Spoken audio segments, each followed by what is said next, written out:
All right, in this video, I'm gonna show you how you can use Google Earth to scout out locations in your photography.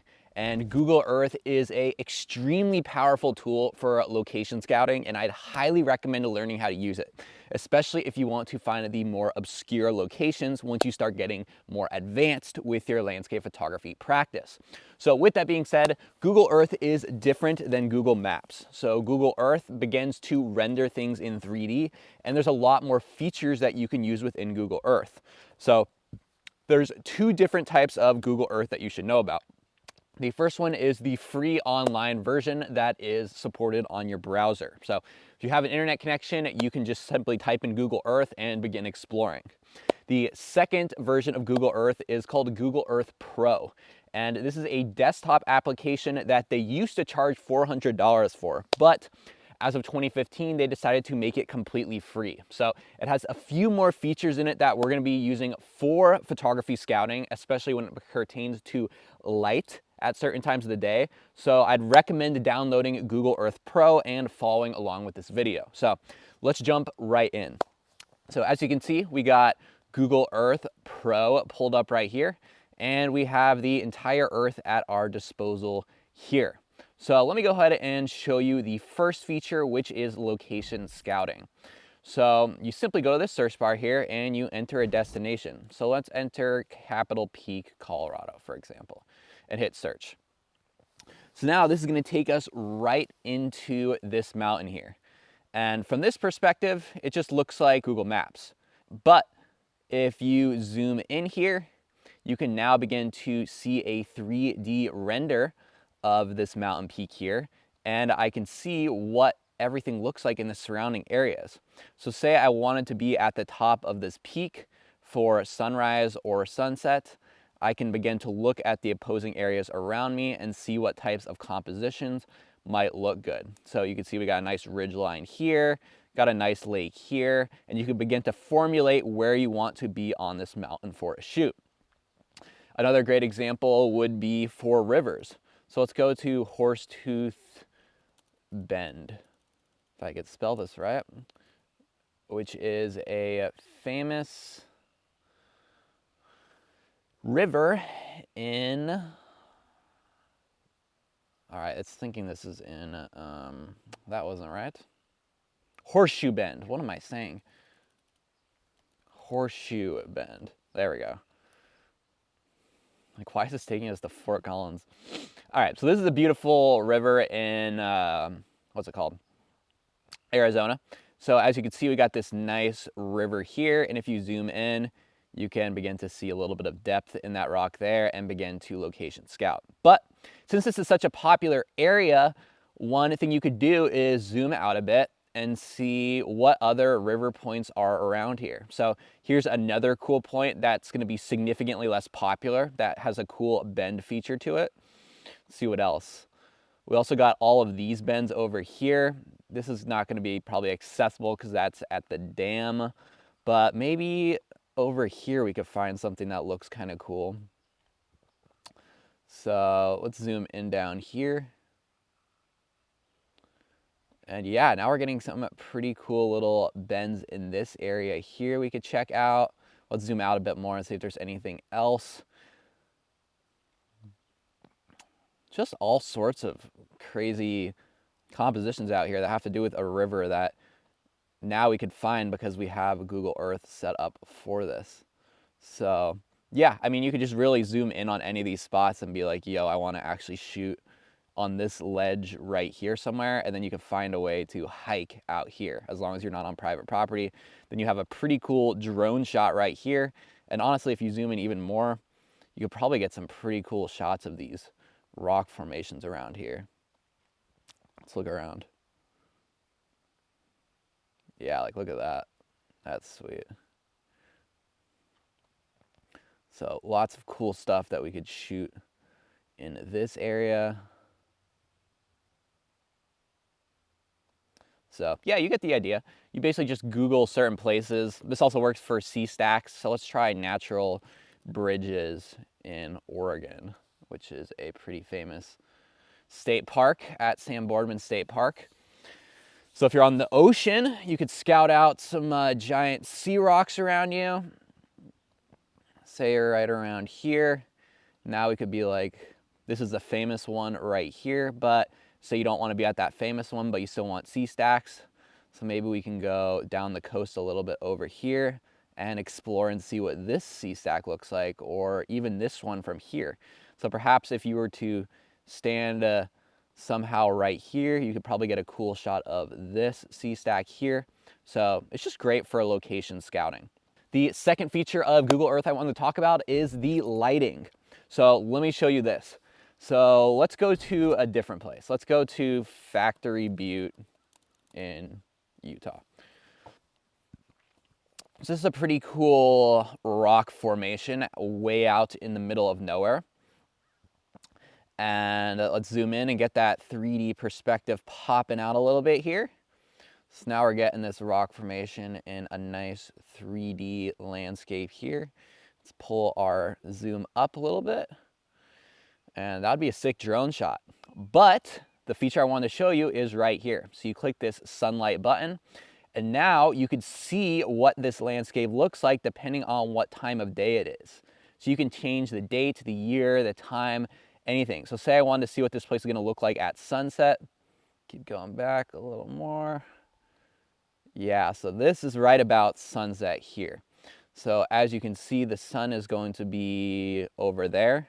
So as long as we are on this side of the butte for sunset, then we have a great place to shoot. So now we just got to explore, get off road, maybe find a road that will get us in this direction so we can get the light hitting over here. You wouldn't want to be on this side, because if we go over here and then look at the butte for sunset, now we have a very dark edge here. So watch as this gets darker. Now we have no light hitting this beautiful butte, whereas on the other side we have that nice orange glow happening. So we definitely want to be over here.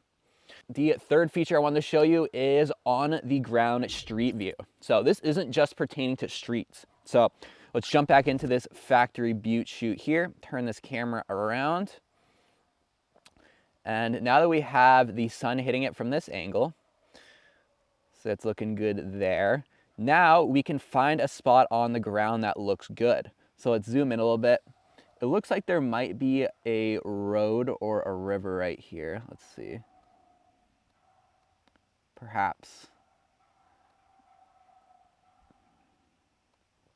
Keep zooming in.